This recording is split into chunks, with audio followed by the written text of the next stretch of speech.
Hi అండి అందరికీ welcome to Pavani Hari vlogs. ఈ మధ్య నా వీడియోస్ చూస్తున్నారా కానీ ఎవరైతే కానీ సబ్స్క్రైబ్ లైక్ చేయట్లేదు. కొంచెం సపోర్ట్ చేయొచ్చు కదా నన్ను కూడా. ఏం లేదండి, నైట్ లేట్ అయిపోయిందని నేనైతే చపాతి ఎగ్ బుజ్జి త్వరగా చేసేద్దాం. నా కొడుకు అందులో బాగా ఏడిపించి వస్తున్నాడు, దిగడంట అసలు. అందుకే మా అత్తయ్య చేతికి అయితే ఇచ్చేసాను నేను. ఎగ్ బుజ్జి ఏం లేదండి, ప్యాన్ వెలిగించి ఆయిల్ వేసి జీలకర్ర పచ్చిమిర్చి ఆనియన్స్ వేసుకోవాలి. ఆనియన్స్ మగ్గనికి కొంచెం ఉప్పు వేసుకోండి, త్వరగా మగ్గిపోతాయి. తర్వాత పసుపు వేసేసుకొని మనకి ఎన్ని ఎగ్స్ కావాలన్నీ కొట్టేసేసుకొని నాలుక గరిట మట్టుకు దాంట్లో పెట్టుకోకండి, సురురు మనకు కాలిపోతుంది. నాకు కాలిపోయింది. ధనియాల పొడి వేసుకొని బాగా కలబెట్టుకొని దింపేసేసుకోవడమే. ఇంకా చపాతీ ఒక పక్క సాత్తూనే కాల్ చేస్తున్నాను నేను.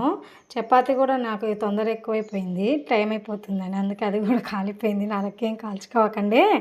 లైక్ చేసి షేర్ చేసి సబ్స్క్రైబ్ చేసుకోండి. సూపర్గా ఉంది, నిజం చెప్తున్నా.